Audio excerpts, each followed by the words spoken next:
دعاؤں سے فرانس کا مسئلہ حل نہیں ہوگا. ہاں حضرت سعد کے بارے میں حضور نے فرمایا یا اللہ سعد دی ہر دعا قبول کرنی. حضرت علاء الحضرمی دے بارے صحابہ کہندے نا سی او جنا کوئی نہیں ویکھیا. اور فرمایا جدوں بھی سمندر دے تیرن دی واری آئی, چلن دی واری آئی, دریا آ گئے تے حضرت علاء الحضرمی بغیر کشتی تو چل پے دریا اتے. جدوں دعا منگی اللہ کو تے دعا قبول کیتی. بارشاں نہیں ہو رہی, علاء الحضرمی صحابی رسول نے ہاتھ چک کے دعا, بارش شروع ہو گئی. فرمایا تیسری اساں انہاں گل اے ویکھی جدوں آپ جہاد کردیاں شہید ہو گئے ایک علاقے چ تے اسی انہاں نوں دفن کر دیتا, اسے جگہ ہی دفن کر دیتا جتھے شہید ہو گئے.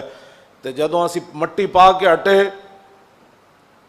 تے کہندے نے ایک صحابی دا بٹوا وچ ڈگ پیا قبر دے.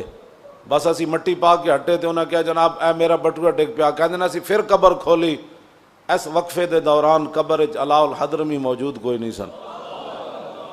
اور تو آیا نہ در تے کیوں بد نصیبا.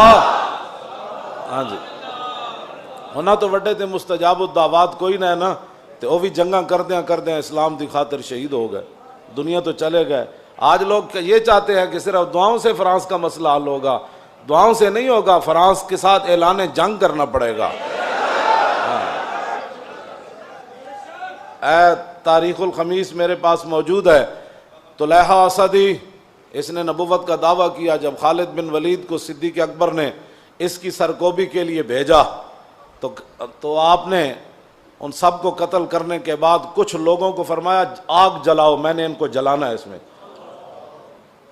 حالانکہ حضور نے فرمایا آگ کا عذاب صرف رب دے گا جو خالق ہے, لیکن خالد بن ولید فرمایا نہیں میں انہوں نے جلانا ہے. صحابہ نے کہا اے کی کرن لگے ہو؟ فرمایا مجھے پتہ چلا انہوں نے حضور کے بارے میں بات کی تھی. ہاں انہوں نے حضور کے بارے میں, قتل کے بعد فرمایا پھر ان کو میں نے آگ بھی لگانی تاکہ قیامت تک کسی کافر کو بھی پتہ چلے کہ مسلمان جب حضور کی بات آئے تو ایسے اللہ کی تلوار بھی اپنے آپ سے باہر ہو جاتی ہے. ہم اتنی بڑی بڑی باتیں کافر کر رہے ہیں اور تم یہاں بھی میٹنگیں کر رہے ہو. میٹنگوں سے مسئلے تھوڑے حل ہونے ہیں, میٹنگوں سے مسئلے حل نہیں ہونے. ان کے خلاف اعلان جہاد کرو. انہوں نے اتنے بڑی بڑی باتیں کی ہیں اور تم ابھی باتیں کیا کر رہے ہو؟ ایک جملہ صرف, مالک بن نویرہ کو حضرت خالد نے قتل کر دیا. یہ کلمہ پڑھتا تھا. یہ صحابہ پر بات بڑی گراں گزری, اتنی گراں گزری کہ حضرت عمر اپنے آپ سے باہر ہو گئے. حضرت صدیق اکبر کو فرمایا اس کو معزول کرو, اس کو واپس بلاؤ, اس نے ایک مسلمان کو قتل کر دیا. صدیق اکبر پھر صدیق اکبر سن. آپ نے فرمایا جس تلوار کو رسول اللہ نے میان سے باہر نکالا ہے نا, صدیق اس کو میان کے اندر داخل نہیں کر سکتا. بس میں معزول نہیں کر سکتا. حضرت عمر جلال میں آ گئے, فرمایا انہوں تسی معزول کرو, انہوں واپس بلاؤ. حضرت صدیق اکبر فرمایا میں ان کو جنگ سے واپس بلا لیتا ہوں. حضرت خالد کو پیغام بھجوایا, فرمایا کہ فوراً مدینہ پاک آؤ, صحابہ کو آپ کے بارے میں بڑے جو ہے وہ تحفظات ہیں.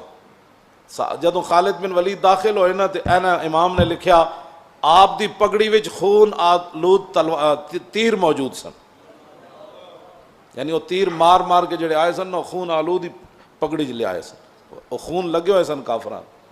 تو فرمایا اسی تے جڑا جنہاں دی خالی تقریراں نال تے او بھی حضور دی عزت تے گل نہ ہوے بندے کو. کون سا میلاد منایا وہ مجھے بتاؤ؟ جب حضور کی عزت کی بات نہ ہوئی تو وہ کون سا میلاد ہے؟ اور پھر معاملات بھی دنیا میں اپنے آپ سے باہر ہو رہا ہو کافر, اور اس وقت میلاد کے اندر لوگوں کو ایسی باتیں کرنا جس کے اندر ایک بھی حضور کی عزت کی بات نہ ہو اور فرانس کی مذمت بھی نہ ہو, وہ میلاد مجھے بتاؤ وہ کون سا میلاد ہے اور کون سی محبت رسول ہے؟ محبت رسول تو یہ ہے کہ خالد جب جنگ سے واپس آئے تو پگڑی کے اندر پھر بھی خون آلود تیر موجود تھے. صدیق اکبر مسجد نبی شریف میں تشریف فرمائے, حضرت عمر دروازے پر کھڑے ہیں. یہ بڑا عجیب منظر ہے. حضرت عمر اپنے آپ تو باہر, بھئی انہیں مسلمان نو کیوں ماریا؟ اے کی بات ہوئی. امام نے لکھا کہ صدیق اکبر دا دبدبا نہ ہوندا نا تے حضرت عمر نے خالد بن ولید دے نال الجھ پینا سی دروازے اتے ہی. وہ میں لفظ نہیں کہندا جڑے انہیں لکھن, اتنے جلال وچ حضرت عمر آ گئے تے حضرت عمر اتھوں دروازے تو گفتگو شروع کی تھی. انہاں دے او تیر چھک لے پگڑی وچ, لیکن وہ بھی تو رسول اللہ دے حسن نصارے. حضرت خالد سر جھکا کے ٹر پے. جب صدیق اکبر کے پاس پہنچے تو پھر حضرت عمر بھی بیٹھ گئے. فرمایا آپ بتاؤ جی کیا بنا, آپ نے وہ مسلمان کیوں مارا؟ آپ نے فرمایا سنو ذرا.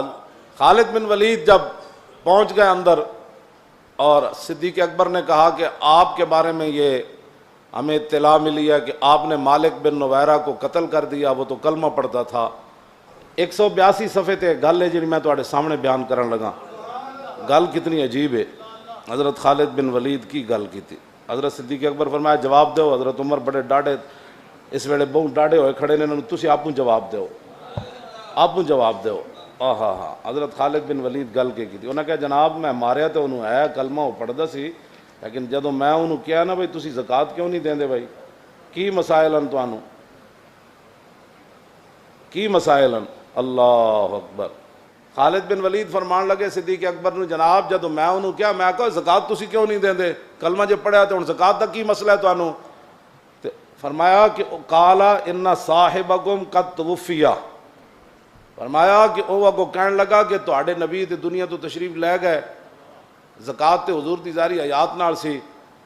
انہیں اے نہیں کیا کہ ان رسولنا, انہیں کہا اے نہیں انہیں لفظ کہا, انہیں کیا تواڈے نبی. تے صدیق اکبر فرمان لگے بالکل ٹھیک کیتا ہے تسی. ایتھے تے قوم تے نا نال فرق ہو جاندا, تے قوم تے نا نال فیصلے افضل الخلق بادر رسول کر دیندے. جڑے نو دین نہیں نہ سمجھ آیا تے او پھر دین پڑھن, یا پھر ذرہ عشق نبی از حق طلب اور سوزے صدیق علی از حق طلب.